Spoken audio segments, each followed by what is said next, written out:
Muy buenos días para todos. Muchas gracias por estar aquí con nosotros nuevamente. Muchas gracias por acompañarnos desde distintos países de América Latina. Vemos que están conectados y conectándose también desde distintas partes de la región. Muchas gracias por estar aquí en este nuevo conversatorio webinar con destacados expertos que me propongo presentar a continuación. Bueno, les presento a Gabriel Ventasgal.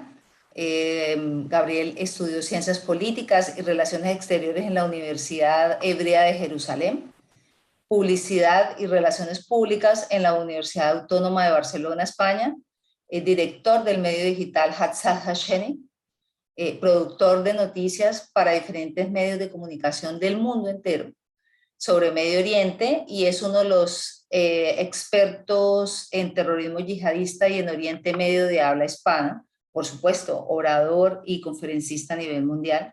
Ha escrito varios libros, entre los cuales se destaca 300 preguntas en 300 palabras sobre el conflicto Israel-Palestina, Israel en el siglo XXI, una democracia en Medio Oriente, y recientemente el libro que se llama Justicia, que está próximo a lanzarse, que es una novela maravillosa.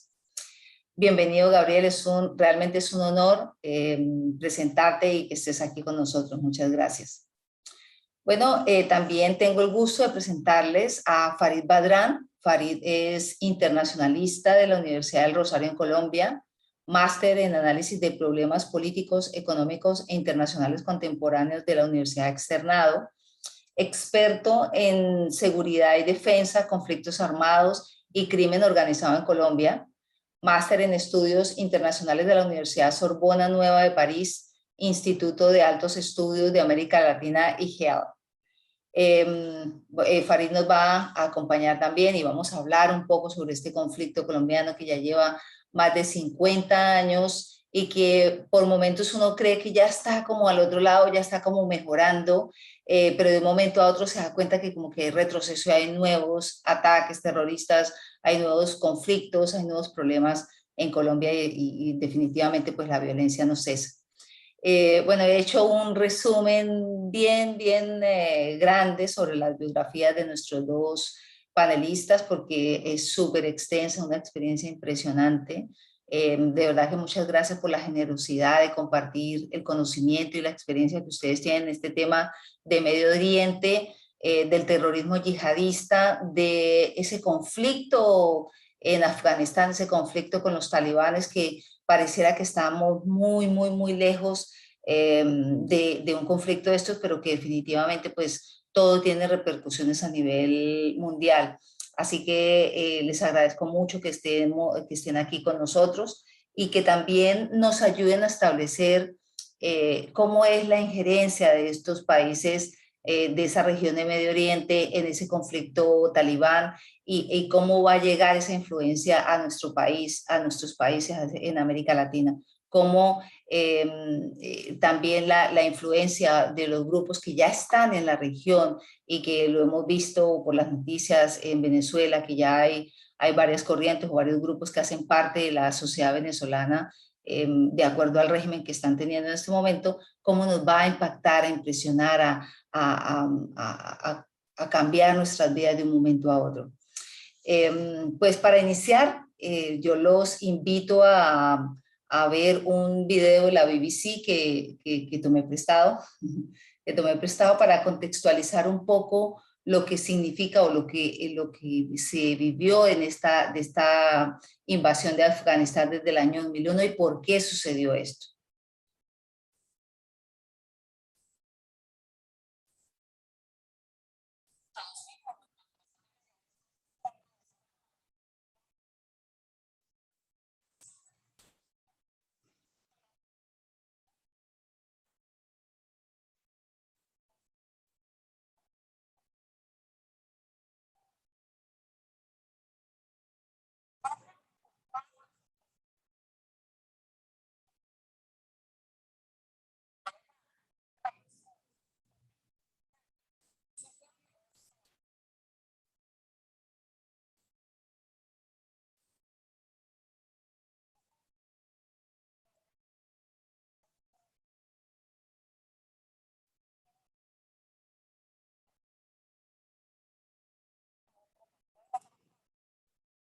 mayormente pastunes, es decir, pertenecientes al grupo etnolingüístico pastún y mayoritariamente de religión islámica sunita. Se cree que aparecieron como grupo por primera vez en seminarios religiosos, en su mayoría financiados por Arabia Saudita. Los conflictos internos que había dejado abiertos la intervención soviética en Afganistán, que duró 10 años y concluyó con la salida de sus tropas en 1989, abrieron paso a los integristas islámicos. Los talibanes entraron en la escena política como insurgentes y con la promesa de restaurar la paz y la seguridad en el país y de hacer cumplir su propia versión de la Sharia o ley islámica. Fueron expandiendo su influencia en todo el país y en 1995 derrocaron al régimen del presidente Burhanuddin Rabbani, uno de los padres fundadores de los muyahidines afganos que resistieron la ocupación soviética. Hacia 1998 ya los talibanes controlaban casi el 90% de Afganistán y en general fueron bienvenidos por la población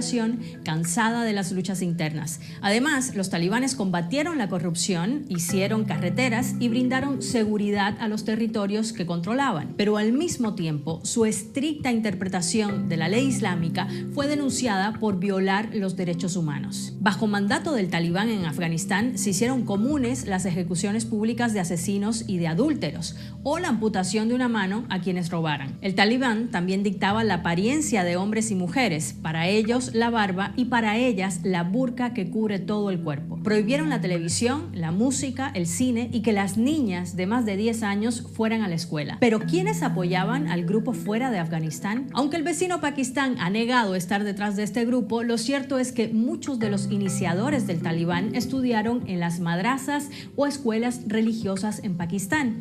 Y Pakistán, Arabia Saudita y los Emiratos Árabes Unidos fueron los 3 países que reconocieron su régimen llamado Emirato Islámico de Afganistán. Tras la invasión de Estados Unidos en 2001, muchos de sus líderes se refugiaron en el vecino Pakistán y desde ahí comenzaron a guiar las operaciones del talibán, ahora de nuevo desde la insurgencia. Mientras Estados Unidos hablaba de haber restaurado la democracia en Afganistán, lo cierto es que los talibanes, si bien debilitados, nunca desaparecieron y siempre tuvieron capacidad de atacar. Así fueron ampliando su influencia en un país en que los gobiernos electos en las urnas, con la presencia de tropas estadounidenses y de la OTAN, nunca lograron librarse de la corrupción y de la violencia. Al punto de que en 2018, cuando el gobierno de Donald Trump decidió poner fin a la intervención de Estados Unidos, los talibanes estuvieron sentados en la mesa de negociaciones. Finalmente llegaron a un acuerdo en el que Estados Unidos se comprometió a retirarse y los talibanes a no atacar a las fuerzas estadounidenses. Además, acordaron no permitir que grupos como Al-Qaeda ni otros militantes operaran en las zonas controladas por ellos. Pero si bien se conocía el poder del talibán, lo que sí tomó por sorpresa a muchos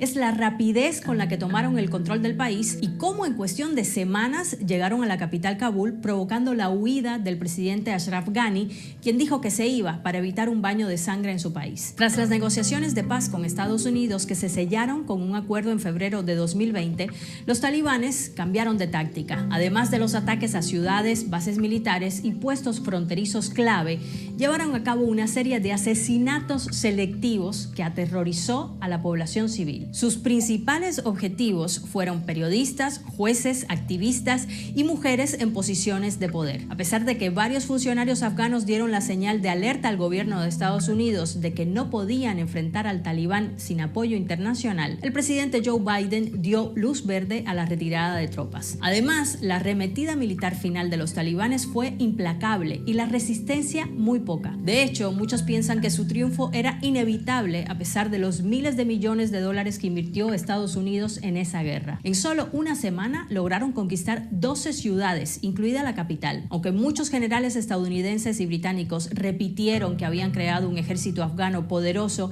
y capaz durante los años de intervención, este triunfo del talibán demuestra todo lo contrario y ha levantado más críticas a la guerra en Afganistán durante estas 2 décadas y a lo que se ha logrado realmente con ella. Estados Unidos dice que su objetivo, que era el de luchar contra Al-Qaeda para que no sea una amenaza para su país, ha sido cumplido. Por su parte, los talibanes han dicho que buscan una transferencia pacífica del poder y que no buscarán venganza. Pero el futuro es más que incierto en Afganistán y ya hemos comenzado a ver las dolorosas imágenes de la desesperación de sus ciudadanos en un nuevo capítulo de inestabilidad con el talibán al mando. Bueno, pues Creo que ya contextualizamos lo que está sucediendo en Afganistán desde el 2001 hasta ahora. Ahora vamos a escuchar a nuestros expertos. Realmente uno ve estos videos y queda un poco estupefacto, ¿no?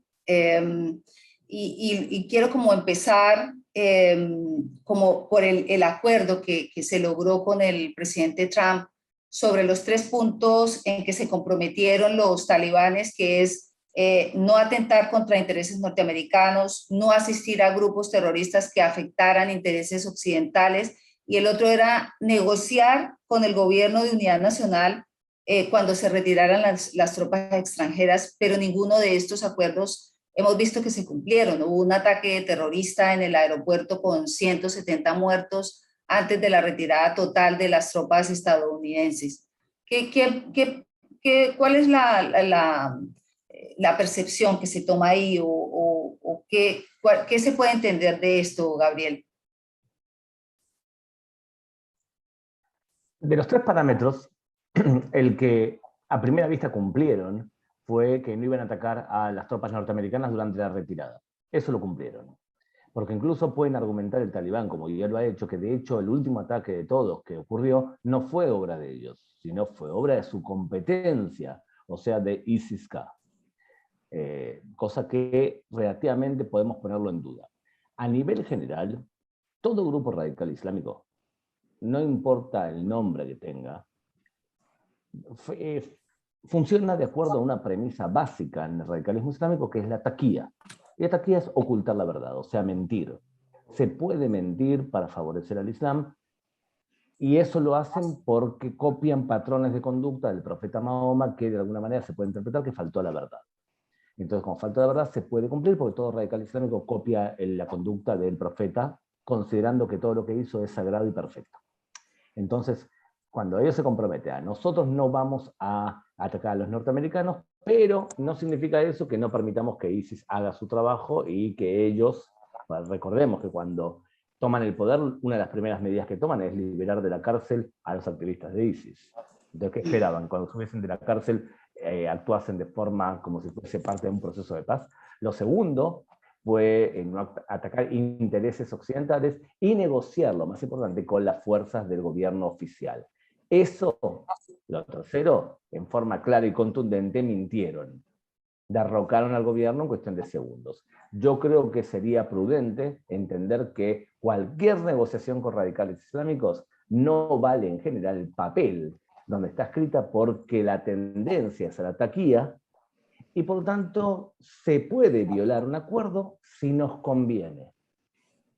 Cuando llegas a un acuerdo con un grupo radical islámico, tú tienes que todo el tiempo tomar las medidas y los anclajes para amedrentarlos, que no le conviene violar el acuerdo. Y en este caso, esos anclajes serían ¿cuáles, Gabriel? De hecho, ninguno, no se tomó grandes anclajes, porque la prioridad para los Estados Unidos era volver a un neoaislacionismo. Estados Unidos no está interesado en intervenir ni con sus soldados, porque perdieron más de 20.000 soldados en Afganistán, ni tampoco invertir la cantidad de dinero, casi 3 trillones de dólares invertidos en un país que no era el suyo. Ellos no están interesados. Por lo tanto, la prioridad de Estados Unidos era retirarse de ahí y no mantener fuerzas físicas en el terreno. Ahora bien, como esa era su prioridad, intentaron vendernos que habían hecho un gran trabajo de preparación de las fuerzas afganas, pero no hicieron ningún trabajo de preparación, porque recordemos que Afganistán es un país que no tiene sustento nacional. Es un país con un grupo determinado de clanes que compiten entre ellos y que realmente no tienen una visión etatista en donde el Estado tiene un peso y es respetado. Si a eso le sumas una cultura muy problemática de corrupción, en donde durante años estos clanes vivieron de los fondos que Estados Unidos invertían en ellos, porque esos fondos pasaban siempre por los clanes, que eran los que repartían el dinero. Entonces la premisa de Estados Unidos es: nosotros entrenamos las fuerzas locales, ellos harán el trabajo. Lo cierto es que esa estrategia no funcionó. La pregunta es, ¿ellos realmente creían que podía funcionar esa estrategia? Yo creo que en un punto sí, pero no es la primera vez que Occidente y que Estados Unidos se equivoca a la hora de interpretar lo que es el radicalismo islámico. ¿Tú crees entonces, Farid, que pecaron de ingenuos o definitivamente le apostaron a cumplir lo que estaba pidiendo la ciudadanía estadounidense en el sentido de salir de este país, porque ya eran demasiados los recursos y demasiados los muertos que tenían ellos como fuerzas de Estados Unidos? Yo no creo tanto que ellos hayan pecado de ingenuos, sino que pecaron de pensar que los ingenuos eran el resto, es decir, la opinión pública en general, en tanto que adicional a lo que dice, a lo que menciona Gabriel, hay que tener en cuenta que en efecto, para poder hacer exigible un acuerdo de esas proporciones, habría que tener una serie de instrumentos y de mecanismos vinculantes de coerción, cosa que no tienen ni estaban inclusive en disposición de desplegar porque justamente estaban en retirada. ¿Mm? Distinto de si estuvieran interviniendo, en donde van a tener una proyección de estabilización durante un tiempo X, pero ante la ida simplemente trataron de hacerlo políticamente correcto al generar una serie de acuerdos a unas sabiendas de que no se iban a cumplir. Y yo creo que ellos, mejor que muchos, conocían o sabían de antemano que eso no se iba a cumplir. Y de alguna forma quisieron tomar por ingenuos o por incautos a muchos actores en el sistema internacional que eventualmente sí creyeron que eso podría haber sido una posibilidad. ¿Por qué no ve que estuvieron precisamente hoy, 7 de octubre, se cumplen los 20 años de ocupación? ¿Por qué en estos 20 años no pudieron construir Estado? ¿Por qué no?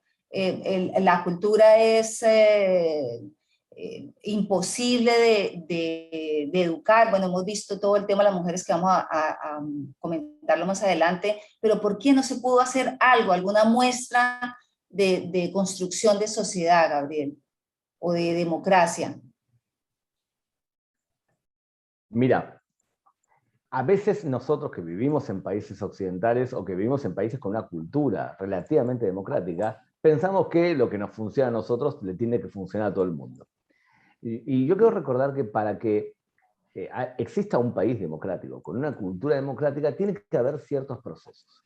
El primer proceso que comienza, si lo comparamos con la Europa del siglo XVII y XVI, es la Revolución Industrial. La Revolución Industrial crea clase media, o sea, porque los trabajadores que pasan del campo a las ciudades trabajan ofreciendo su tiempo y mano de obra y van tomando y recibiendo ciertos derechos, y eso crea la clase media, que es la que sustenta las democracias. Cuando tú ves un país que no tiene clase media, es una receta segura para que la democracia se vaya al demonio. Lo puedes ver perfectamente en Venezuela, por ejemplo, ahora. E incluso me atrevería a decir en algunos momentos en la vida de Colombia, donde la clase media se había debilitado mucho durante los días de la guerra. Entonces, lo primero es la Revolución Industrial, y lo segundo que acompaña todo esto es la Revolución Francesa. La Revolución Francesa es el concepto de cada ser humano es inteligente y por lo tanto tiene derechos inalienables y tiene derecho a decidir.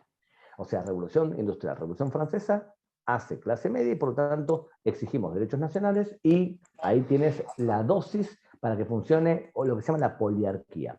En el Medio Oriente no existe Revolución Industrial y no llegó, y tampoco Revolución Francesa. Por lo tanto, es imposible implementar un sistema democrático cuando el país está basado en clanes, en jamulas que compiten entre ellas, y el Estado fue implementado por Occidente por la fuerza a través de sus distintas conquistas. Entonces, un Estado no funciona, es un Estado que en general no tiene identidad nacional. Durante años intentaron meterles una ideología de la bandera y el amor a la bandera, pero en general siempre era que un jefe de clan lo imponía por la fuerza, intentando erradicar justamente por la fuerza la competencia. Cuando un régimen no tiene viabilidad y encima es un régimen fracasado, se intenta mantener el poder a través de 3 métodos clásicos de un país poco democrático, y es: primero, matamos a la oposición; segundo, gastamos dinero público para mantener a la gente contenta; tercero, chivo expiatorio, buscamos un enemigo externo. Lo intentaron hacer durante años. Esto que digo ahora no es solamente Afganistán, son todos los estados del Medio Oriente, son estados fracasados y son estados no democráticos. Entonces, ¿cuál es la alternativa a una realidad así? La realidad, lo que dice para mí Bernard Lewis correctamente, que era: intentemos crear un parlamento de clanes en donde cada clan tenga algún tipo de representación y se haga algo que en el mundo árabe se conoce como hilaf.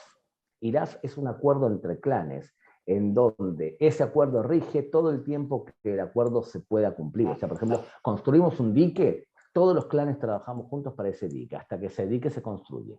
O bien, en la tradición islámica, hasta que el que propuso el hilaf muere. El primer hilaf famoso que nosotros conocemos se llama Islam. Fue un hilaf, fue un acuerdo entre clanes en el momento determinado en Medina. O sea que lo que dice Bernard Lewis es, hagamos un parlamento de clanes. Estados Unidos, cuando conquistó Irak, intentó imponer la democracia, o sea, cada individuo un voto, que provocó que ganasen los que son más, o sea, ganaron los chiitas. Y entonces eso provocó que los sunitas se enojasen y fueron los creadores, entre otros, de ISIS, porque ISIS es una formación entre religiosos radicales y los defraudados militares que están con Saddam Hussein. El hecho de pensar que durante 20 años Estados Unidos puede desde el extranjero venir a imponer un sistema democrático es simplemente delirante. Para crear un sistema democrático uno tiene que tener una cultura poliárquica que no existe en el Medio Oriente.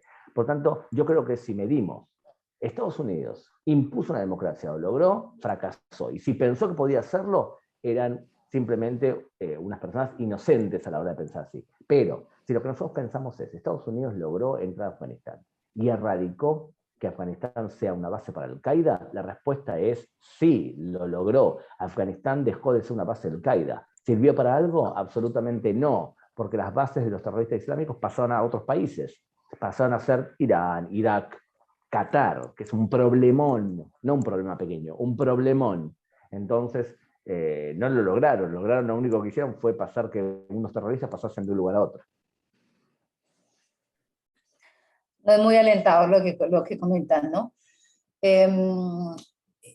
Respecto a este régimen talibán, Farid, viene remasterizado, digamos, o sea, llevan 20 años, digamos, actuando en las sombras. ¿Qué se puede esperar? Ya hemos visto que han vuelto a todas las restricciones, al cercenamiento de los derechos de las mujeres, básicamente, que estamos viendo que el hecho de ser niñas, de ser mujeres ya es un pecado, ¿no?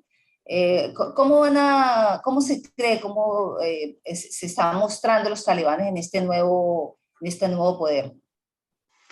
Bueno, yo creo que en lo metodológico, ideológico, estructural, no hay mayores cambios en el sentido en el que siguen, digamos, concitando ese tipo de narrativas, de creencias y de sistemas de valores que de hecho no son nada innovadores, sino más bien retardatarios.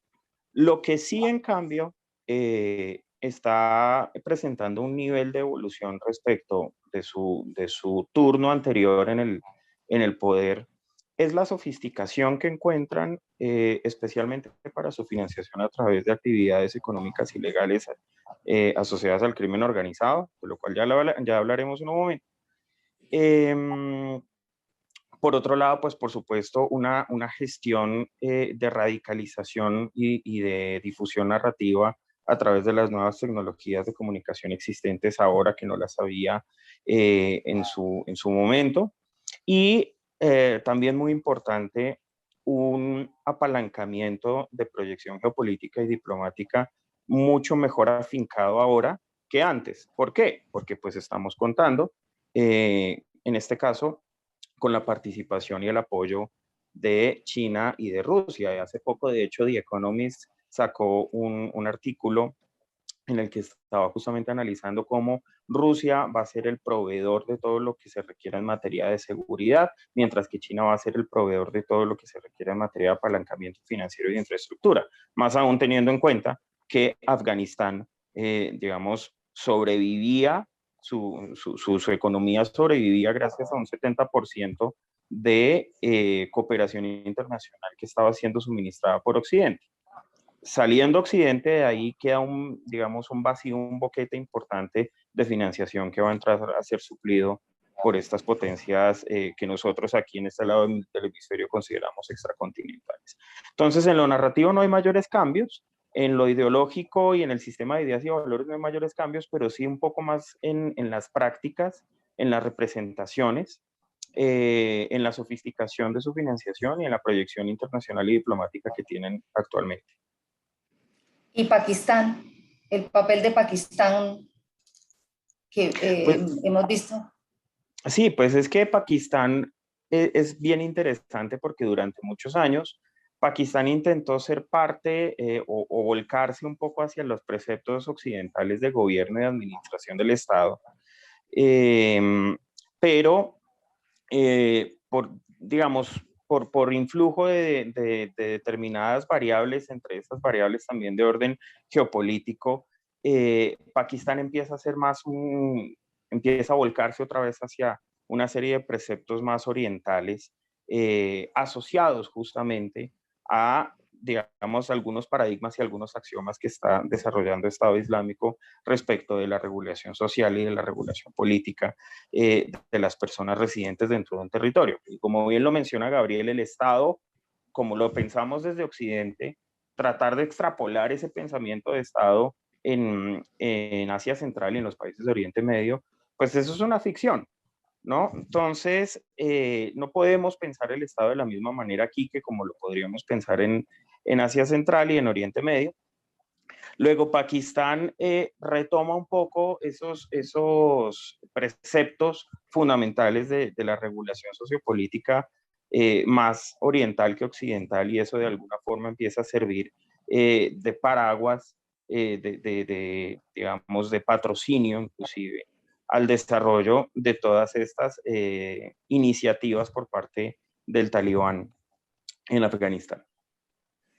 Y Gabriel, ¿quiénes son los ganadores con esta situación en Afganistán? ¿Quién gana? ¿Qatar? ¿Pakistán?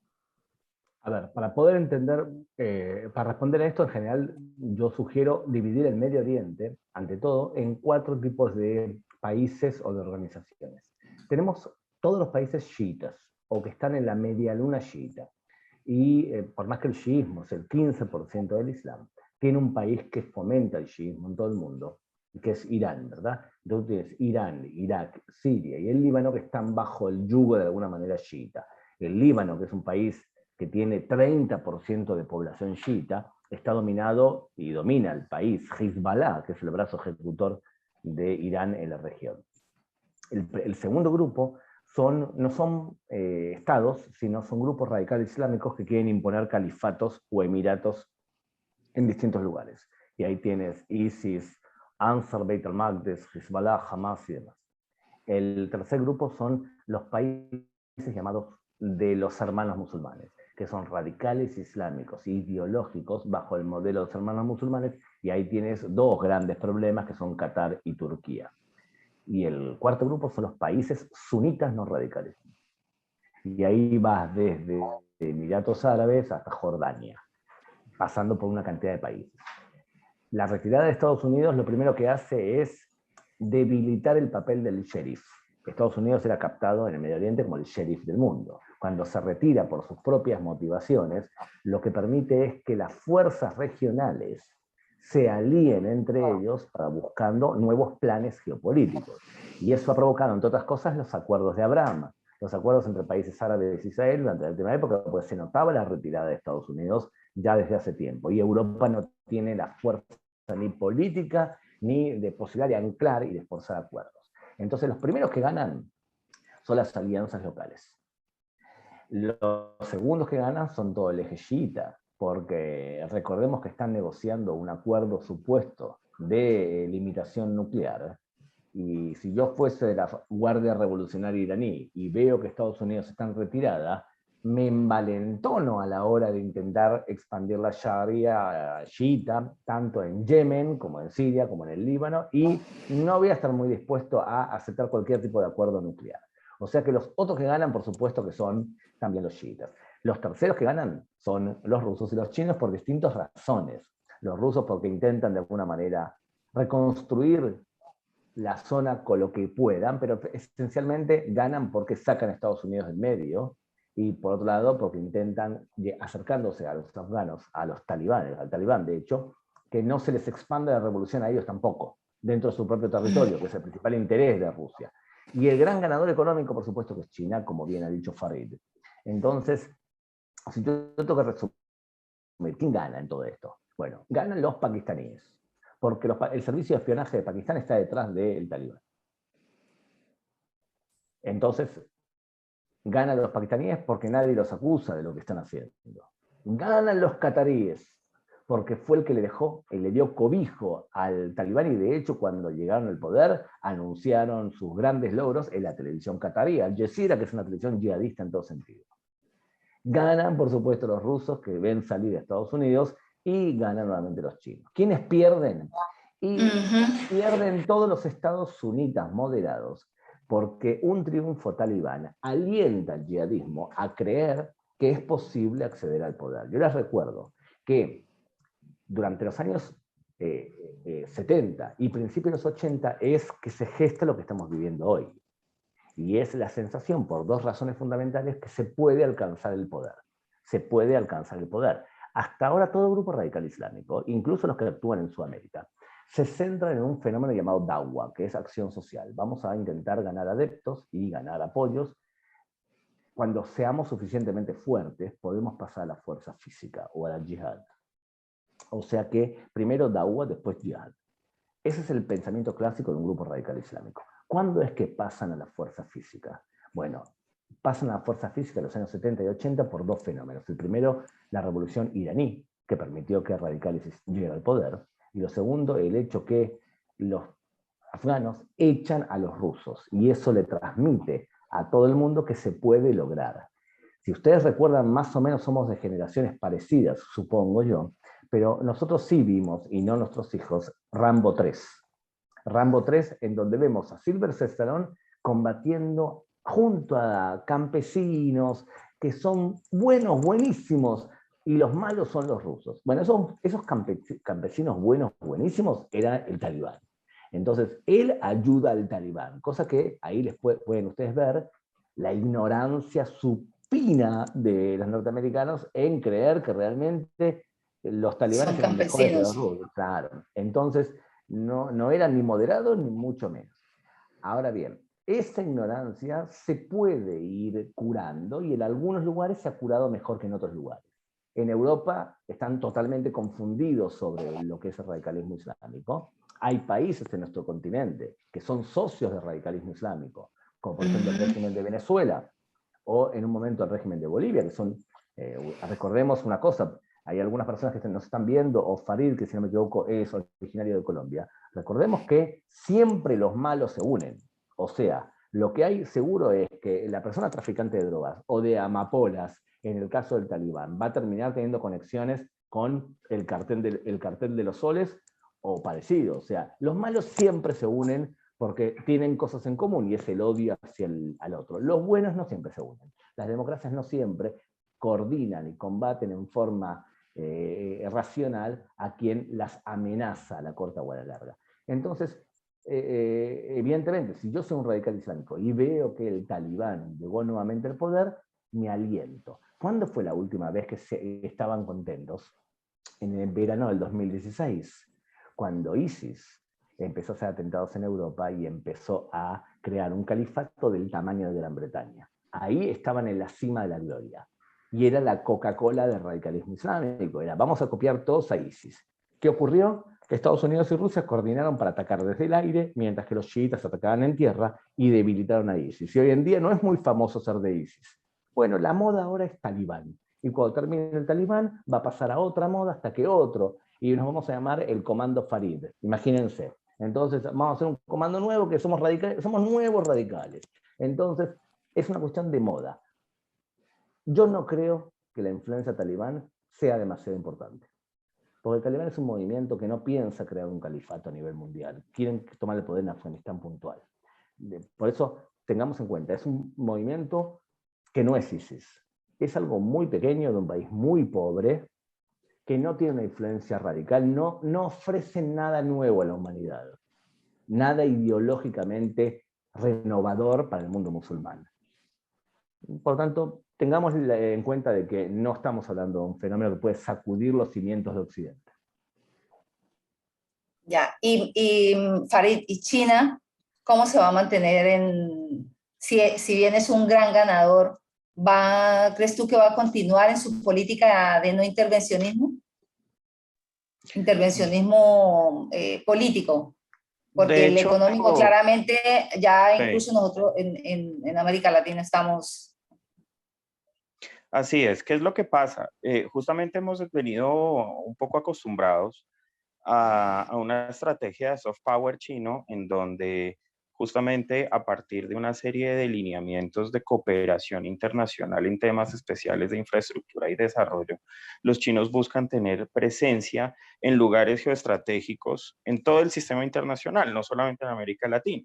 ¿No? Se han venido tomando unas franjas oceánicas importantísimas, hablando un poco de estas lógicas geopolíticas del Rimland, para empezar a tener una mayor proyección marítima, y eso inclusive les ha granjeado el recrudecimiento de una serie de confrontaciones y de escaramuzas con India, por ejemplo.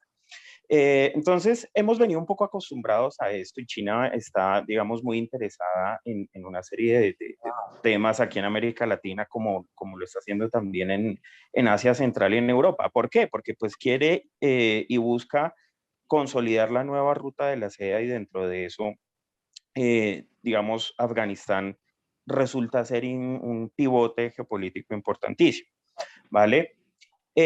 Frente a tu pregunta, si vamos a asistir a una no intervención, yo creo que no. De hecho, lo que estamos justamente viendo es un cambio paulatino en el discurso chino respecto de lo que está sucediendo en el sistema internacional. ¿Qué es lo que pasa? Ellos, en efecto, en el discurso y en la diplomacia dicen, nosotros no nos metemos, ellos son, en el principio, en el marco del principio soberano, ellos son libres de autorregularse como bien puedan, etcétera, etcétera. Pero mentiras que lo que están justamente haciendo, y si lo pensamos un poco en un encuadre estratégico más global, lo que está haciendo China junto con Rusia es una estrategia de supresión o de reducción de los espacios geopolíticos de influencia de Occidente.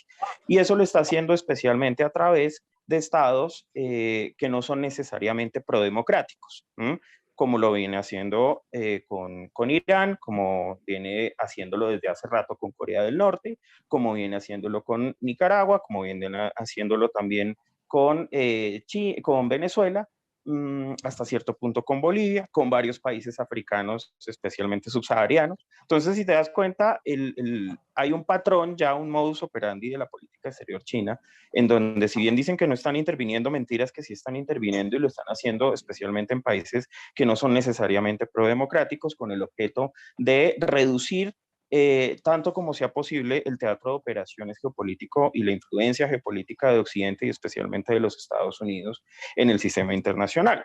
Luego, vamos a empezar a asistir creo yo, a una política exterior un poco más agresiva en ese sentido. Y digamos, eso desde lo académico es bastante interesante, desde lo político es bastante preocupante, por cuanto de alguna forma está jugando con la desestabilización de escenarios geopolíticos y territoriales ya de entrada bastante complejos, como han sido justamente el caso afgano o el caso iraní, ¿vale? Ya, bueno, pues la verdad es que me imagino, yo los escucho y me imagino que todos quienes los estamos escuchando no dejamos de estar un poco perplejos ante tanta información y ante tantas cosas que están ocurriendo y todas entrelazadas, ¿no? A mí me llama mucho la atención una frase que utilizó Gabriel, que decía que los malos siempre se juntan, y eso es verdad, ¿no? Nosotros lo vemos acá en América Latina ya viniéndonos un poquito más hacia este lado, y es que el crimen sigue siendo transnacional o ha sido, o viene de las últimas décadas, es transnacional, ya no son los delitos nacionales, sino que hay una coordinación aparente o ya ejecutada por varios grupos armados insurgentes y delincuenciales de distintos países de América Latina. Digamos que me gustaría preguntarles derechamente cómo nos va a impactar esa situación en América Latina, sabiendo que varios países ya se han ofrecido para recibir migrantes. Claro, hay un problema migratorio terrible, terrible. Hemos visto las imágenes que realmente no hay quien no logre empatizar con estas personas, con las mujeres, con los niños, con todos ellos. Colombia se ha ofrecido, México también, Costa Rica, Canadá. ¿Cuál va a ser ese impacto que vamos a tener nosotros primero desde lo migratorio, ya teniendo un problema migratorio serio con Venezuela en la región? Gabriel. Yo no creo que en Sudamérica y en América Latina se sienta mucho lo que sucede en Afganistán. No lo creo. Por varias razones. Porque las experiencias que hemos tenido de radicales islámicos llegados a Sudamérica no han sido exitosas. Han sido muy poquitos. América Latina no tiene la capacidad estructural para poder captar esa cantidad de inmigrantes. Y tampoco ellos quieren ir así. Primero, todo radical islámico considera que emigrar es algo que le puede servir y es bueno. Y no por la cuestión que emigramos nosotros. Nosotros en nuestros países emigramos porque consideramos que vale la pena hacer el sacrificio para que nuestros hijos estén mejor. Y estamos dispuestos a pagar el precio de un descenso de nuestro estatus en el primer momento que llegamos a un país, y estamos dispuestos a hacer trabajos incluso que no haríamos en nuestro país. Así pensamos los occidentales. En el radicalismo islámico, emigrar es algo positivo. ¿Por qué? Porque Mahoma lo hizo. Mahoma emigró de la Meca a Medina en el año 622, y la emigración es captada como una forma de expandir la palabra.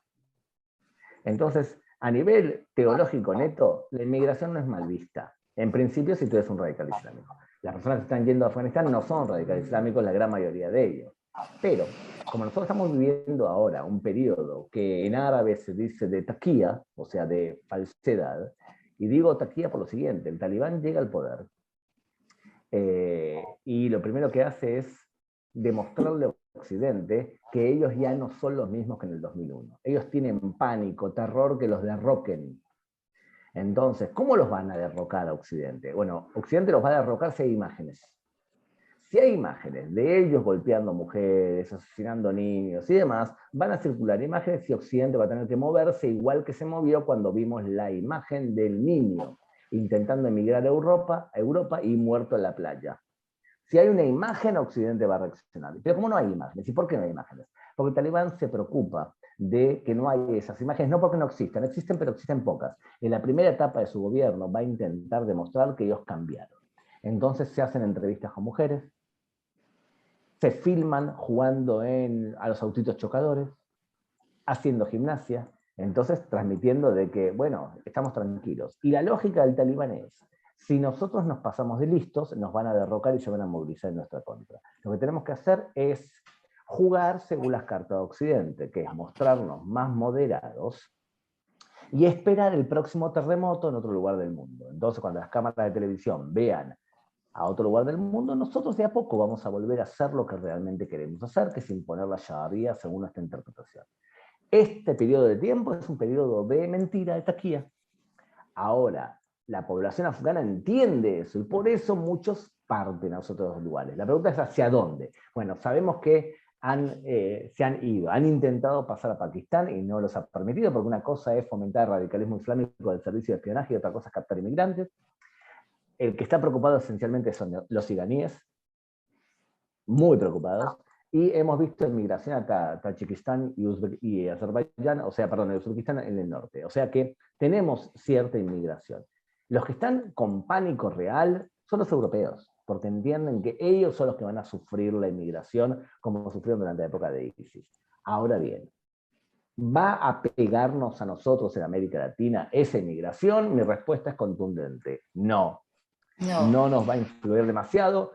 Chile puede decir que está interesada en captar cierto tipo de inmigrantes, y quizás si lo hace por un tema diplomático, público, o sea, para mostrarse como que está ayudando a esa lucha para proteger a los civiles inocentes. Va a ser algo simbólico, si es que lo ejecutan, pero los países de nuestro continente no tienen la capacidad física para poder captar una sociedad tan heterogénea y tan diversa y tan ajena a la mentalidad de América Latina, y tienen tantos problemas captando las personas que están llegando de Venezuela. Yo estoy en este momento, puntual, estoy en Argentina. Les aseguro que todos los negocios, kioscos, servicios y Uber, quizás el 90% son empleados venezolanos. Y eso lo vemos en casi todo el continente. Me imagino que, Farid, quizás en Colombia lo ves mucho más y en muchas más profesiones. Por lo tanto, yo no creo que nos pegue, porque suficientes problemas tenemos nosotros con las olas inmigratorias internas como para dedicarnos a algo tan lejano y tan lejano y tan alejado socialmente como el problema talibán. O sea que en ese punto creo que deberíamos estar tranquilos, que no nos va a influir mucho. Bueno, Farid, ¿tú crees que haya una eventual, bueno, ya con lo que dice Gabriel, sobre el tema del terrorismo afgano? Colombia desde el 2006 presta asistencia oficial al gobierno de Kabul en temas de narcotráfico, de control del narcotráfico, y a su vez, bueno, esto ha sido un debate y todos lo sabemos, exmilitares colombianos son contratados por empresas estadounidenses o compañías privadas en general para ir a combatir a Afganistán, a Irán, a Yemen, a otros países por su capacidad, por su capacitación, por todo lo que significa los militares colombianos, la preparación que tienen los militares colombianos. ¿Podría haber algún impacto? ¿Podría ser Colombia un flanco débil por esta situación frente a este terrorismo? ¿O definitivamente estamos blindados? Bueno, un poco en línea con lo que comenta Gabriel, la capacitación y la cooperación que se estaba impartiendo en ese sentido, pues estaba un poco enmarcada en la sombrilla de todo el corpus de cooperación occidental que estaba llegando hacia Afganistán. Con la retirada de Occidente en general y especialmente de los Estados Unidos, porque debemos ser claros con una cosa, y es que los elementos o las prácticas de cooperación internacional en temas militares se hacen en una lógica combinada en donde eventualmente estamos participando contingentes de distintos países para fortalecer una serie de capacidades que ya están de alguna forma previstas metodológicamente por la OTAN, ¿no? Entonces la OTAN ya tiene una metodología de capacidades que es de doctrina, operación, material y equipo, personal e infraestructura. Sobre esa lógica de operación y de planeación militar, a eso se vincula Colombia y empieza a operar en distintos teatros justamente de operaciones, pero siempre un poco en esa lógica combinada con otros contingentes de otros países. Entonces, habiéndose retirado la cooperación occidental en todos los sentidos, institucional, financiera, económica, de proyectos, etcétera, seguramente así lo hará también digamos, el componente de cooperación militar que estábamos desarrollando. Y no hay mayor lugar a inquietudes en el sentido de las capacidades instaladas que se hayan dejado, porque pues justamente como lo mencionábamos al principio del conversatorio, nos dimos cuenta que tras 20 años de intervención, capacidades institucionales realmente no quedaron, porque de otra forma habría instituciones para regular a la sociedad y los talibán no hubieran podido de algún modo retomar el poder de una manera tan acelerada y tan expedita, ¿de acuerdo? Luego, no hay mayor riesgo en ese sentido, más allá del, digamos, el assessment que vayamos a hacer aquí sobre el resultado de esa cooperación que se brindó a Kabul y que pues finalmente para nada sirvió. Sería un poco lo que habría más que revisar, pero ya es un tema más in-house que un riesgo de algún modo latente. Gabriel, ¿podríamos nosotros sufrir en América Latina algún ataque terrorista? Teniendo en cuenta que nosotros, yo creo que es la única región que no lo ha tenido afortunadamente. Bueno, digo de ese lado, ¿no? Porque ataques terroristas internos tenemos. Bueno, el fenómeno del terrorismo yihadista ya lo ha sufrido América Latina. Lo voy a decir a nivel muy general. En general, tenemos que recordar que un movimiento radical islámico penetra en tu sociedad en 5 etapas. La primera etapa es hacer da'wah, y es hacer acción social para crear comunidad. Bien. Lo segundo es aislarse de la comunidad, del país. O sea, tener una vida aparte en donde pueden no respetar incluso lo que dice la autoridad general. Lo tercero es ocupar los espacios públicos. En muchos lugares de Europa ustedes van a ver que las plazas los fines de semana van a ver que ocupan los espacios públicos y vemos toda la comunidad comprando los negocios alrededor de la plaza para que haya presencia, o intentar construir una mezquita que tenga un minarete especialmente alto, cosa que se vea que el Islam está presente. El cuarto nivel es, empieza a haber agresión hacia los que no cumplen las reglas dentro de la comunidad, especialmente hacia las mujeres. Y el quinto nivel es violencia hacia los no musulmanes, que supuestamente ofende al Islam. Son las 5 etapas clásicas para poder ver la penetración del radicalismo islámico. Ahora bien, veamos entonces qué sucede en nuestro continente. En nuestro continente tenemos países que tienen ya da'wah desarrollada, principalmente lo vemos en Argentina, en Perú, en algunos lugares en México. Les puedo dar varios ejemplos de otros países también. Le voy a dar un ejemplo, por ejemplo, en Colombia, las fuerzas de seguridad reciben todo el tiempo pedidos de ciertos foros que yo sé que están subvencionados por fondos no muy pulcros, para que vengan a hacer clases de inglés gratis. Eso es da'wah, eso es intentar comprar corazones e intentar ampliar nuestra base de legitimidad. Entonces, es importante esto porque tú, si tienes una comunidad radicalizada, puedes permitirle dar un sostén logístico.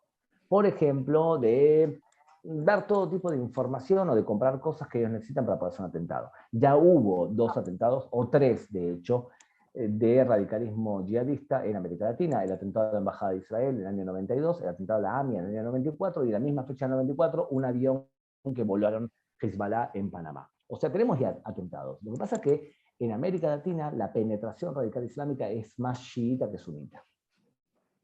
O sea, en nuestro continente actúa Hezbollah, actúa claramente Irán, y lo que han hecho es, durante los años 80, desarrollaron centrales y mucho trabajo social gracias a un tío que era el agregado cultural de la embajada iraní en Argentina, llamado Musa Rabbani. Y él abrió centrales y expandió. Lo vemos principalmente en lugares como Perú, por ejemplo, donde vemos muchas personas de aspecto indígena que se han convertido al Islam chiita, y que luego van a estudiar en Najaz, que es la escuela para estudiantes del extranjero, que está en Irak, en ese caso. Entonces tenemos ahí tenemos países con gran penetración. El problema que hay en nuestro continente esencialmente vuelve a ser chiita. Y te voy a decir por qué. Porque Venezuela es un país que es aliado natural de Irán y que tenía un vicepresidente, Tarek El Aizani, y este hombre es druso. Y el padre de él es druso y son aliados de Assad, en el caso de Siria. Entonces tenemos no pocas informaciones sobre venezolanos que deambulan por nuestro continente con pasaportes venezolanos y que llegan del Medio Oriente y que son chiitas, y que vete tú a saber lo que están haciendo. Entonces, nuestra amenaza no viene por parte del Talibán, nuestra amenaza viene por parte de la penetración chiita en nuestro continente a través de esencialmente Venezuela y un poco menos a través de Bolivia. O sea, ¿puede haber un atentado terrorista? Uno ya hubo. Y como, vamos a decirlo de forma bien clara, si yo me guío por la eficiencia de ciertos servicios de inteligencia o de la justicia de algunos países, si yo fuese radical islámico y veo que puedo atentar en Argentina y nadie me persigue, e incluso el presidente del país hace un acuerdo con Irán para investigar de forma conjunta la participación de Irán en los atentados, como fue lo que ocurrió en Argentina, y yo, si soy un radical islámico, pienso, estos son unos tontitos. Y si yo pienso eso, pienso también que puedo volver a ejecutar un atentado terrorista. Entonces, la impunidad provoca que un radical islámico piense que es posible atentar sin pagar el precio. Compárelo tú con los atentados en las Torres Gemelas o los atentados en las Ramblas de Cataluña, por ejemplo, donde casi de inmediato descubrieron quiénes fueron. Entonces, los radicales tienen un precio, ellos saben, si yo ataco Europa me van a devolver. Y el Talibán lo entiende. En América Latina se puede agredir a algunos sin pagar el precio. Fíjate que tú transmites ahora desde Panamá. Todavía están investigando quién bajó el avión. Y pasaron ya más de 20 años. Farid, esto lo vimos ya, lo hemos visto ya en Colombia, que hay varias, se descubrieron varios venezolanos y de otras nacionalidades con pasaportes venezolanos, incluso algunos con pasaportes colombianos, ¿no? Así es, así es. Y digamos un poco complementando lo que viene mencionando Gabriel, el tema Irán, Hezbollah, Colombia, funciona en una lógica un poco subsidiaria. ¿En qué sentido? En el sentido en el que justamente el derrotero del objetivo por parte del extremismo islámico es socavar tanto como sea posible la capacidad de acción y de respuesta del principal enemigo, que en este caso es Estados Unidos. Si eso lo puede hacer a partir de un incremento sostenido de su capacidad operacional en el hemisferio, por una parte, y como segunda medida, a partir de la desestabilización de socios estratégicos de los Estados Unidos, como suele ser el caso de Colombia, pues lo van a hacer.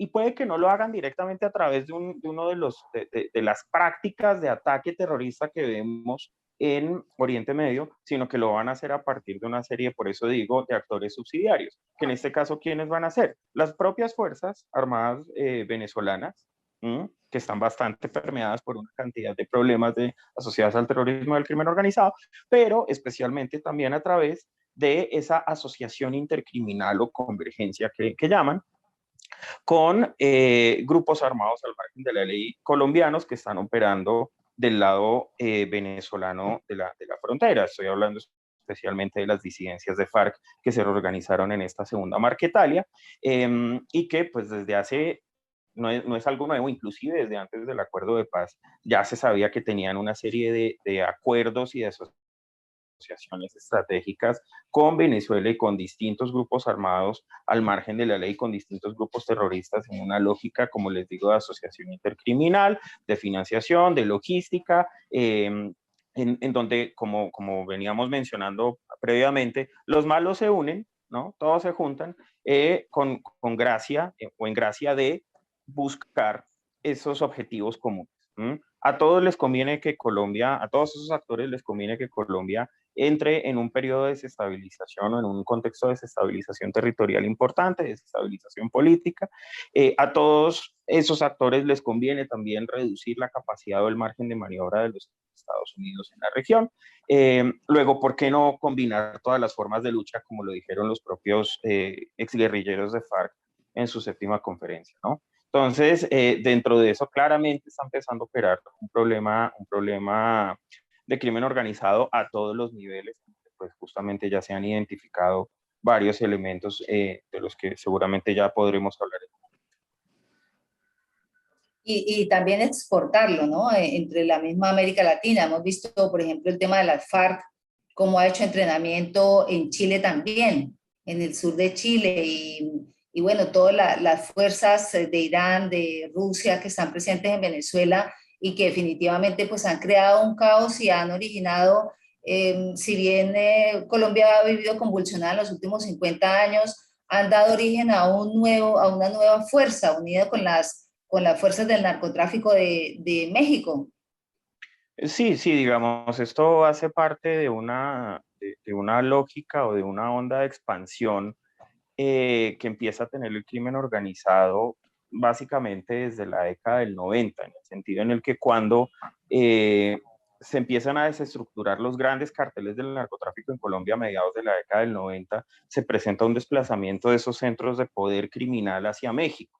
Y en Colombia lo que se da es un proceso de atomización criminal en una cosa que se llamaron las BACRIM, o bueno, los grupos paramilitares y posteriormente las BACRIM, que eran grupos más pequeños, pero mucho más desperdigados en el territorio nacional.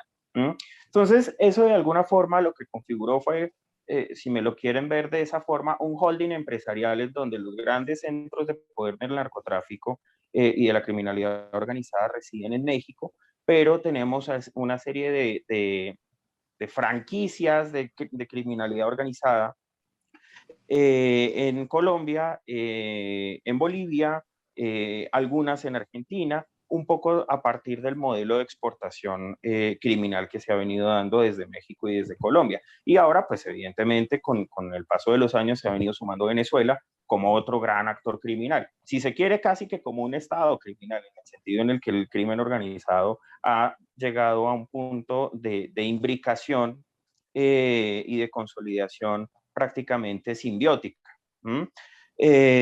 Luego, es bien complejo el asunto, y si a eso, como lo mencionas, Judy, le sumamos digamos, la acción de las potencias extracontinentales, especialmente los intereses de China y de Rusia, pues tenemos un panorama bastante más complejo. Bueno, pues el tiempo corre, de verdad que muchas gracias. Personalmente he aprendido mucho de lo que ustedes han comentado hoy, súper interesante, pero tengo que dar paso a las preguntas del público, porque si no, al finalizar me matan. Gabriel, la primera pregunta que tengo es, considerando que la retirada de Estados Unidos de Afganistán es el resultado de un nuevo enfoque de la política internacional de Estados Unidos, entonces, ¿cuál es el enfoque que se prevé en Oriente de la política internacional en América Latina de Estados Unidos, considerando que en algunos de sus países existen intenciones de implementar modelos comunistas con claros indicios de estar vinculados con actividades de narcotráfico? Mi impresión es que la política neoaislacionista de Estados Unidos llegó para quedarse. La vemos por lo menos en 3 gobiernos de cortes diferentes. Lo vimos acentuarse totalmente con Barack Obama después de la enorme crisis económica del 2008. ¿Se acuerdan? La pirámide de Madoff y demás. Sí. Tal cual, un enorme problemón que siguió con Trump y su política de America First. O sea, ante todo nosotros nos quedamos adentro. Y sigue con Biden, es una política neoaislacionista clara. La diferencia sustancial entre un gobierno y otro es cómo van a lidiar con agresiones de estas personas. Entonces, si nos guiamos por lo que hizo Donald Trump, la estrategia de él era muy clara. Yo salgo de un territorio en la medida de lo posible, me quedo con mis portaaviones desde el aire, o sea, mis portaaviones, y ataco desde el aire, entro, golpeo y salgo. ¿Cuándo entro a golpear y salgo? Bueno, cuando la opinión pública me fuerza a eso. Por ejemplo, cuando Assad utilizó armas químicas contra su propia población. Entro, golpeo y salgo. La pregunta es, ¿Biden va a hacer algo muy parecido? Puede ser que continúe en la misma política, pero lo que me cuesta creer es que vuelvan a tener una política general de poner botas sobre el suelo. Un país que quiere dominar a otro necesita sí o sí botas en el suelo. Significa poner soldados en tierra. Y no creo que eso lo vaya a hacer. Significa que si la retirada de la política norteamericana es una retirada general, entonces es probable que en América Latina influya también. Yo creo que no hemos visto una intervención contundente de Estados Unidos para decir, o sea, unos nuevos planes Cóndor. No tenemos nada parecido a algo así. Creo que de alguna manera muchos países del mundo entendemos que América Latina es un territorio que depende de su propia población. Si su propia población decide llevar al poder a gobiernos, digamos que Colombia decide que el próximo gobierno sea de Petro. ¿A Occidente le va a gustar algo así? Probablemente no. ¿A Estados Unidos le va a gustar algo así? Probablemente no. ¿Va a perder Colombia muchos aliados occidentales? Por supuesto que sí. ¿Alguien va a mover una ficha para poder, de alguna manera, ayudar a derrocar un gobierno así? Mi respuesta es contundente, no. Si no lo han hecho con Venezuela, ¿por qué lo van a hacer con otros? O sea que yo creo que en ese sentido sería errado desde Latinoamérica seguir con el discurso Yankees go home y la culpa tiene los Yankees. No, la culpa la tenemos nosotros en América Latina de qué gobiernos elegimos y qué política interna tenemos. Y la retirada norteamericana es una retirada a nivel general. Yo en general soy bastante judeo-cristiano en la forma de pensar. Cuando hay un problema, ante todo fijémonos cuál es nuestro problema, qué nos pasa a nosotros y qué es lo que nosotros estamos haciendo mal, y después echemos la culpa a los demás. Ya, sí, o sea que bajo esa lógica, Venezuela va a seguir igual. No, ya no, como antes que escuchábamos al presidente Trump que decía, no, como que uno decía, uy, como que ahora sí va a pasar algo. O sea, ya podemos olvidarlo.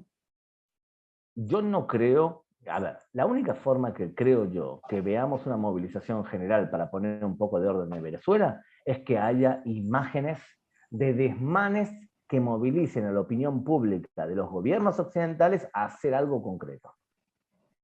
Si no tenemos esas imágenes, los gobiernos occidentales no van a actuar. O sea, si ustedes quieren crear que todo el mundo actúe para poder salvar a la población civil de Venezuela, o bien la población civil de Venezuela pierde el miedo y se la juega el todo por el todo para decir, dispárenme, pues yo no puedo seguir viviendo así, que eso vemos que hoy no ocurre, o bien vemos imágenes de despropósitos totales en donde Occidente no puede no actuar. Las armas químicas en Siria provocaron que Occidente actúe. El niño muerto en la playa provocó que Occidente actúe. Si mañana los talibanes empiezan a ejecutar mujeres, es probable que esas imágenes sacudan a la opinión pública y eso provoque que los gobiernos actúen. Dame imágenes y voy a poder actuar. Ya.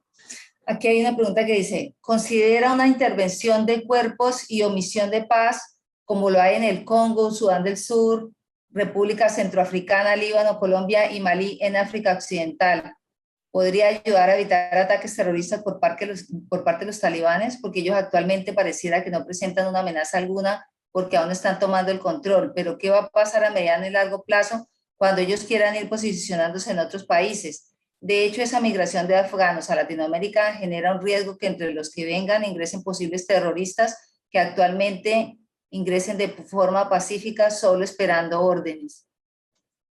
Farid, ¿qué opinas? Bueno, hay que... Antes, Farid, Sí. Sigue. Hasta ahora, históricamente, la intervención de la ONU ha sido muy, no quiero decir inútil, pero cuando tú ves lo pero que es hacen inútil. en Líbano, cuando tú Si vas no al miremos Líbano Haití, y ves ¿no? Haití. Pero escucha una cosa, envían soldados de la ONU a controlar que se cumple la resolución 1701 que evitaría supuestamente que Hezbollah tenga armas dentro del territorio, dentro del Líbano. La ONU va a esa zona, pero no entra a ningún poblado que está en posición de Hezbollah y no hacen absolutamente nada para evitar que Hezbollah, y tampoco denuncian. Entonces, si ese es el patrón de conducta de lo que la ONU sabe hacer, tenemos un problema, Houston.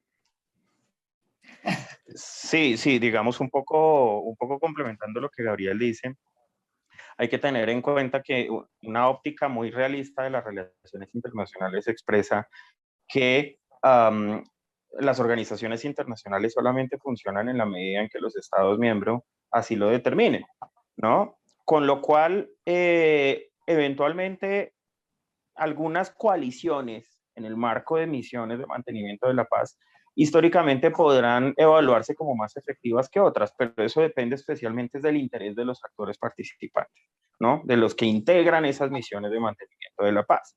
Miremos, por ejemplo, el caso de Mali. Entonces, el caso de Mali, ¿por qué ha sido tan accidentado? Porque pues justamente lo que hay no es realmente una confluencia de intereses, sino intereses discordantes dentro de una misma misión de mantenimiento. Los chinos que están estrenándose en este tipo de escenarios, lo que están es buscando proteger la infraestructura china de cooperación técnica que está haciendo la República China dentro de Mali. Luego para allá quiere mandar el componente o el contingente de mantenimiento de la paz.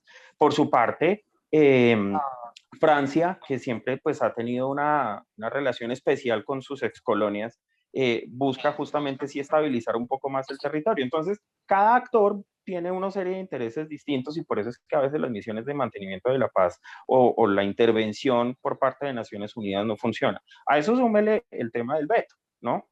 Que el Consejo de Seguridad se convirtió en una camisa de fuerza en el sentido en el que justamente los intereses de China y Rusia casi siempre van en contra de los intereses del resto de países occidentales y sobre la base del veto se bloquea cualquier posibilidad de operación efectiva o de acción efectiva o sustantiva del Consejo de Seguridad a partir del envío de contingentes de Naciones Unidas. Luego eso realmente no pinta ser una opción y aún si lo fuera, lo que podría ser es aún más complejo el contexto y el escenario sería una forma subsidiaria de Occidente intervenir y eso no lo va a permitir China ni Rusia.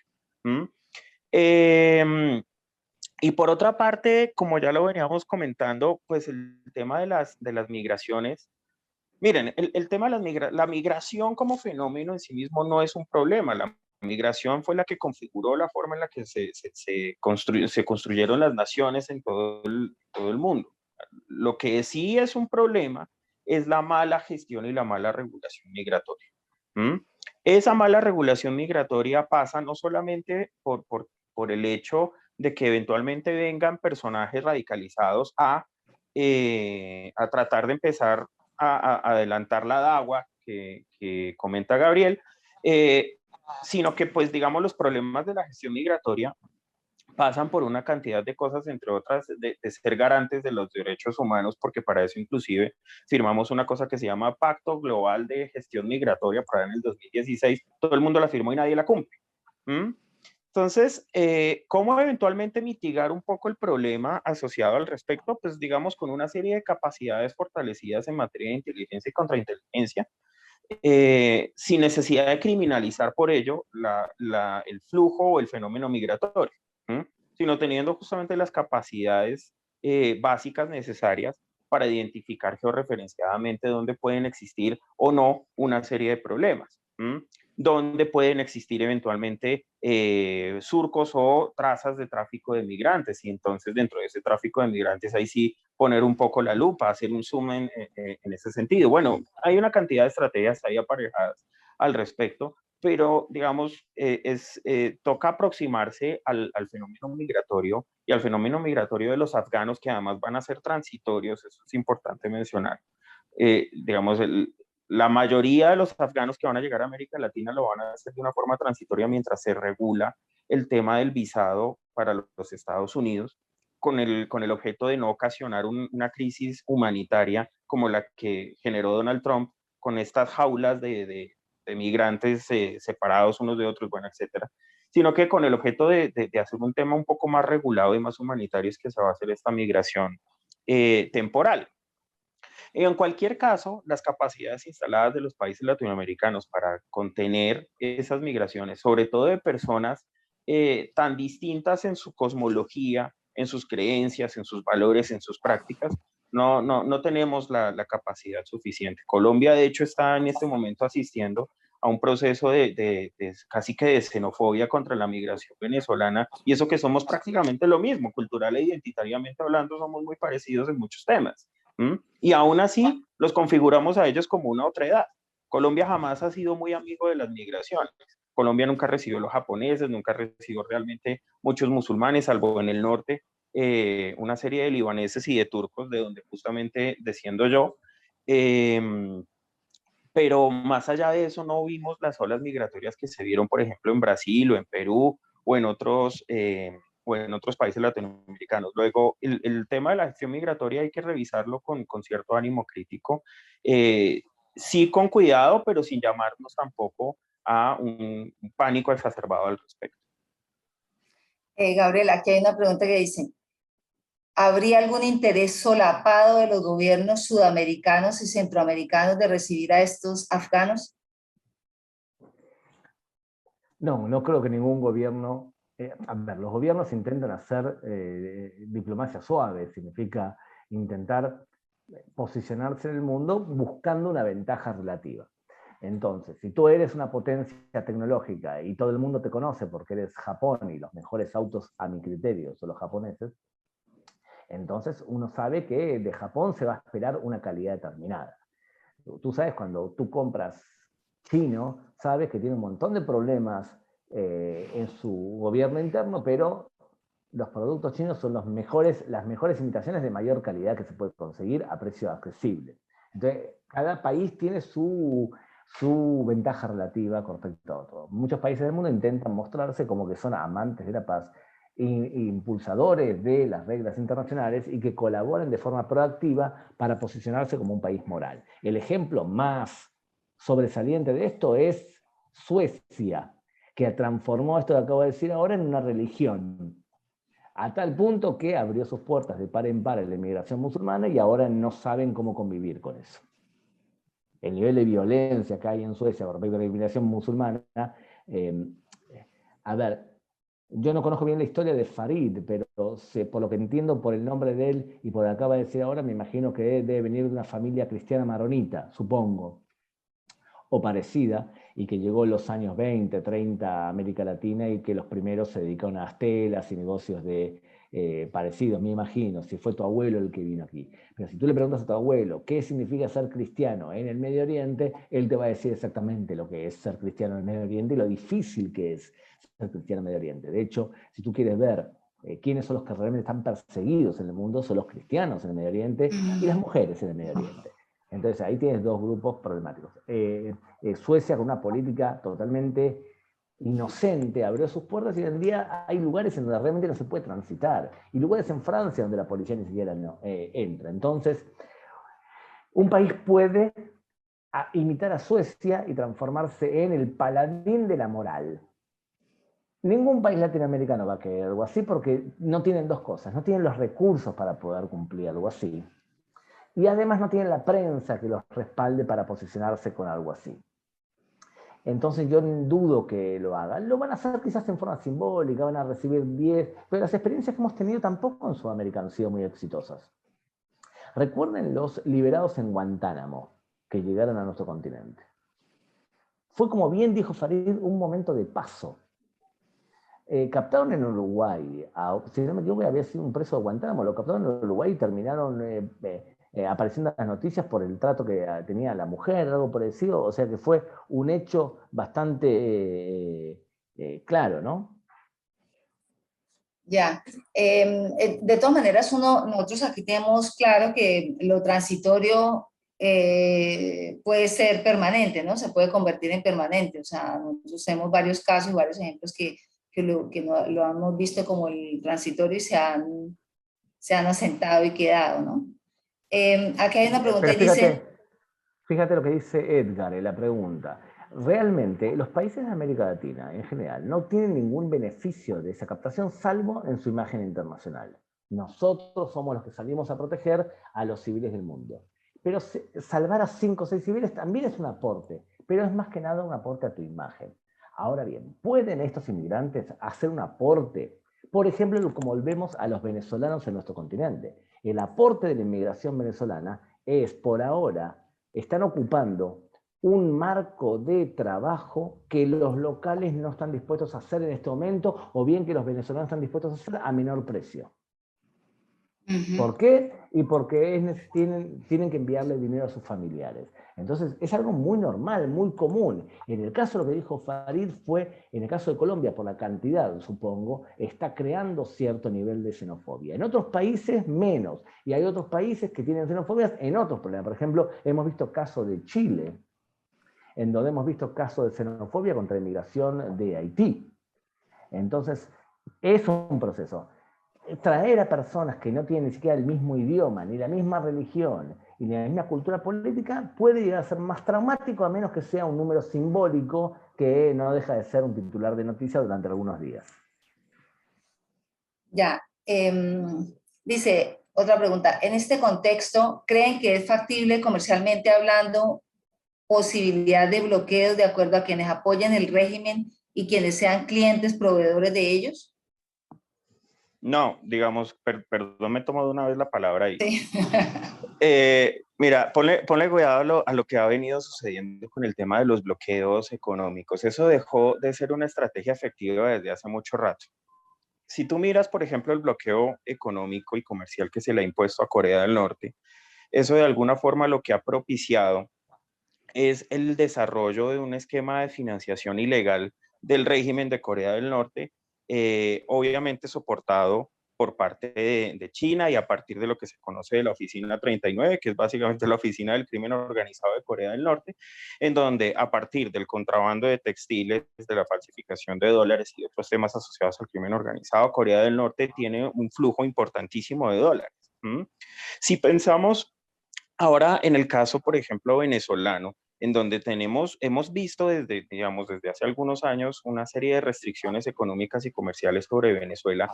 Eso lo que ha impactado es en las posibilidades de la calidad de vida de la población venezolana, pero no en la estabilidad misma del régimen.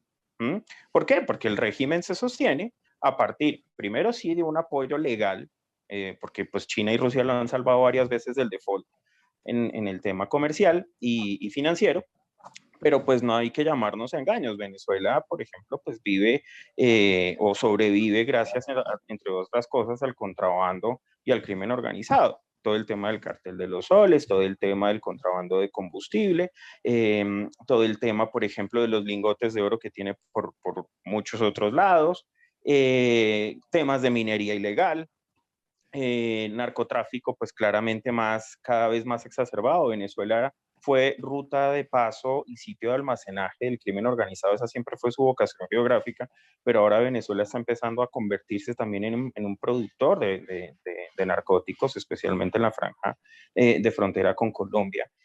Luego empezamos a encontrar una serie de dinamizadores ilegales de la financiación que no se estaría obteniendo por cuenta de las restricciones económicas. Luego, pensar en una restricción económica en el caso afgano no haría más que exacerbar lo que ya sabemos que está sucediendo, y es que los talibán de alguna forma están operando a partir de las finanzas ilegales, especialmente con el tema del opio y la heroína, pero pues justamente a eso hay que sumarle otra serie de prácticas y representaciones de contrabando, de minería ilegal, de cooptación de algunos negocios legales, como sucedió con el tema de ISIS en su momento con el petróleo. Luego, las restricciones económicas no, son un estímulo perverso para el desarrollo real de otras acciones de crimen organizado. Ya, gracias. Gabriel, ¿cuáles debieran ser los temas regionales urgentes y de interés compartido, considerando la existencia de gobiernos con diferentes enfoques de ideología democrática? Para entender esta pregunta es importante tener presente que la democracia se está convirtiendo en una especie de cáscara vacía en el cual ya no se cumplen con sus postulados básicos de convivencia.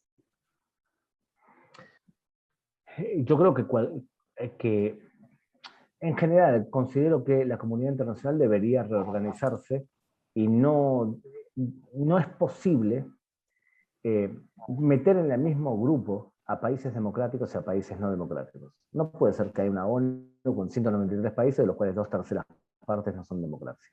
Y cuando hablo de democracia, hablo de esencialmente poliarquías. O sea, se puede medir la poliarquía. Es verdad, la democracia puede transformarse en algo vacío y carente de todo sentido, pero se puede medir.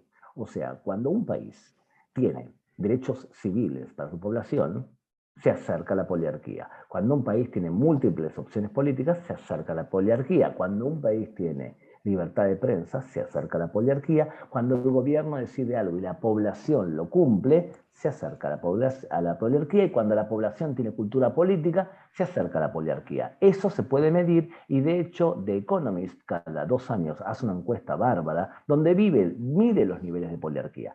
En América Latina tenemos en general sistemas de poliarquía imperfectos, en donde nos situamos en general en la órbita de los países número 60 en el mundo. Entonces, no es lo mismo un país como Venezuela, que su nivel de poliarquía es bajísimo, o Cuba, o los países del Medio Oriente, con un país que es modelo de una poliarquía perfecta en América Latina. Y hablo de 2 países esencialmente. ¿Ustedes quieren guiarse por qué países son el modelo de poliarquía en nuestro continente o en la habla hispana? Evidentemente, Costa Rica y Uruguay. Son los 2 países más poliárquicos del continente. Pero cuando tenemos países que están en la órbita de los 60 o del puesto 70, ya esa poliarquía es más débil. Ahora bien, evidentemente yo estoy de acuerdo con que los países que son poliarquías perfectas, estoy hablando de, por ejemplo, entre el puesto 1 y el puesto 40, tienen que tener otro estatus.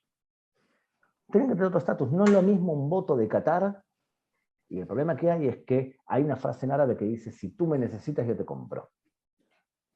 Y cuando hablamos de países que vienen con petrodólares, te compran. Entonces, fíjense, pequeñas acciones de Dawa. El equipo de Argentina, del Boca Juniors o del Barça, hace unos años, tenía la publicidad de un país promotor del yihadismo, como es Qatar.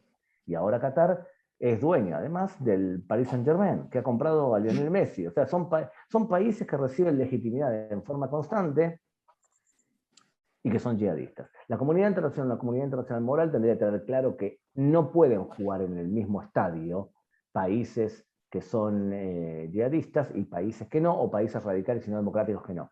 El problema que es, si tú me necesitas, yo te compro. Entonces, si viene China con una cantidad de dinero para financiar tu universidad, es probable que tu universidad lo acepte. porque si tú me necesitas, yo te compro. Y te estoy dando un caso de un país como China, ¿está bien? Entonces, lamentablemente la comunidad internacional tiene problemas a la hora de lidiar con países no democráticos. Yo creo que el límite que tendríamos que tener en cuenta con Afganistán es el tema de las mujeres. Y en el caso de las mujeres, la comunidad internacional no puede ser pasiva, porque en general cuando el radicalismo islámico existe, siempre se manifiestan de todo hacia las mujeres. Es las primeras que pagan. Y en ese caso, yo creo que sería la comunidad internacional ya ha demostrado actos de inmoralidad sublime. Por ejemplo, durante la Segunda Guerra Mundial, cuando no abrieron las puertas fronterizas para poder captar judíos que estaban siendo asesinados por los nazis. O sea, yo no, lo digo también como israelí, yo no creo que ningún israelí confíe en la comunidad internacional y considere que la comunidad nacional es un reflejo y un foco de luz moral que nos debe guiar a la humanidad. No, ni mucho menos. Pero creo que hay un punto, una línea roja que no se debe permitir pasar, y eso es esencialmente en Afganistán el tema de las mujeres. Creo que si esta vez el Talibán vuelve a humillar a sus mujeres y a hacer lo que ha hecho en el pasado, una comunidad internacional moral no debería permitirlo. Es decir, que los talibanes van a ser cautos en ese sentido, van a tener que respetar un poco más a las mujeres si quieren que no vuelva a haber la ocupación que hubo. O por lo menos van a tener que hacer parecido a lo que hace China, que es controlar las redes sociales. Entonces, o hacer Corea del Norte. También. Si hay imágenes, entonces hay que controlar que no salgan. Lo mejor es que no haya esas imágenes. Las imágenes van a definir un montón de actitudes de la comunidad internacional. Ya, gracias. Pues bueno, respetando los tiempos, me gustaría que por favor dieran un mensaje final para sintetizar o concretizar lo que hemos hablado en la mañana de hoy.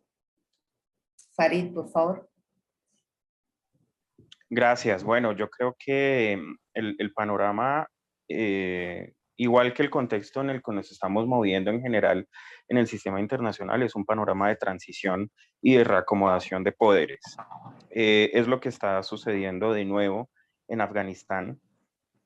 Y, digamos, adicional a lo que ya se comentó frente a los intereses geoestratégicos que tienen Rusia y China al respecto, habría que mencionar cómo eventualmente podrá presentarse un contexto en el que se dé una asociación intercriminal entre representantes un poco en la sombra del gobierno afgano con emisarios del crimen organizado latinoamericano con el objeto de concretar una serie de negocios aprovechando justamente las rutas de paso que va a abrir la segunda ruta de la seda. Con lo cual seguramente vamos a asistir a una ampliación del portafolio de mercado, del portafolio de servicios y de las rutas de mercado del crimen organizado intercontinental o transcontinental a partir de algunas rutas conocidas y seguramente con la apertura de nuevas rutas que de alguna forma coincide con estos procesos de imbricación de actores del crimen transnacional organizado a nivel global. Sería tal vez un poco la consideración o la reflexión de cierre de parte mía. O sea que se prevé que haya un alza. Así es. Ya. Gabriel.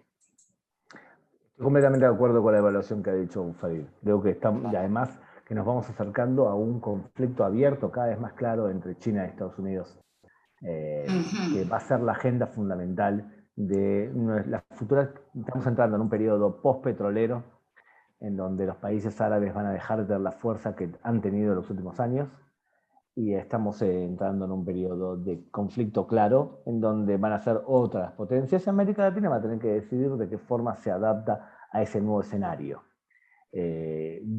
Hasta ahora hemos visto una influencia cada vez más grande de China, pero a través de la economía, y menos a través de una participación en la presencia política y demás.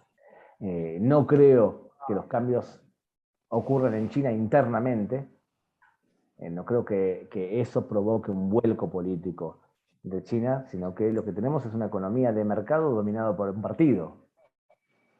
O sea, y eso nos tiene que proveer de admiración, cómo un régimen como el comunista ha logrado transformarse y mutar en lo que es ahora, que es todo menos comunista, es una especie de capitalismo dominado por un partido político. Pero eso es lo que tenemos en el futuro, y los temas yihadistas van a seguir existiendo, porque son un tema mucho más profundo, que cuanto más conozcamos sobre esto, más fácil va a ser limitarlo en nuestro continente. Yo les dije que hay 5 etapas de penetración de ese radicalismo, y les dije que América Latina en general está en el nivel 1, que es mucha presencia del agua, pero si conocemos lo que significa la DAWA, entonces un gobierno puede decidir que un dinero de un país que es radical islámico no se acepta. O un equipo de fútbol como Boca Juniors de Argentina no pone publicidad de Qatar, porque Qatar es un país radical islámico. Pero eso se puede lograr solamente cuando los países necesiten menos capitales, y además cuando se conozca quién es el emisor de esa publicidad. Claro, Gabriel, no me quisiera terminar sin que nos hablaras un poquito de tu nuevo libro de justicia. De hecho, es una novela. He publicado una novela ¿Ya? que es de un argentino que sufre la corrupción que viven muchas familias en nuestro continente. Y la corrupción no es un problema económico. Los problemas en nuestro continente no suelen ser de falta de riquezas. Suelen ser relacionados con una degradación moral. Y un chico que vive una experiencia de este estilo decide asesinar en 10 días a los 12 argentinos que representan la corrupción en el país. Ya. ¿Y cuándo es el lanzamiento? El 20 de octubre. El 20 de octubre. Estaremos muy pendientes. Pues Muchas de verdad gracias. que muchas gracias. Hemos podido entender un poco lo que está sucediendo, ¿verdad? Que es un tema bastante complejo de analizar y de entender. Fíjense que no hablamos mucho de China, porque yo creo que daría acá para 1 hora más. Incluso que empiece a ser el problema de Estados Unidos, empieza a ser China, y cómo vamos a quedar nosotros, América Latina, frente a ese panorama, si vamos a tomar, seguramente no sabemos qué partido vamos a tomar, teniendo en cuenta que cada vez China tiene mayor invasión económica en nuestros países, ¿no? Vemos, la mayoría de los países tienen la materialización de grandes proyectos económicos chinos en nuestros países, y ahí pues vamos a ver no sé qué más adelante.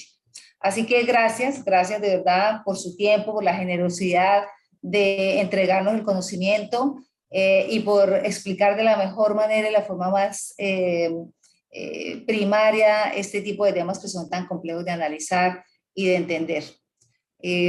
Muchas gracias a los dos. Muchas gracias, Farid y Gabriel. Muchas gracias a ustedes. Y muchas gracias también a todos quienes nos han acompañado desde los distintos países hasta una nueva oportunidad. Muchas gracias. Les voy a dejar con un pequeño video.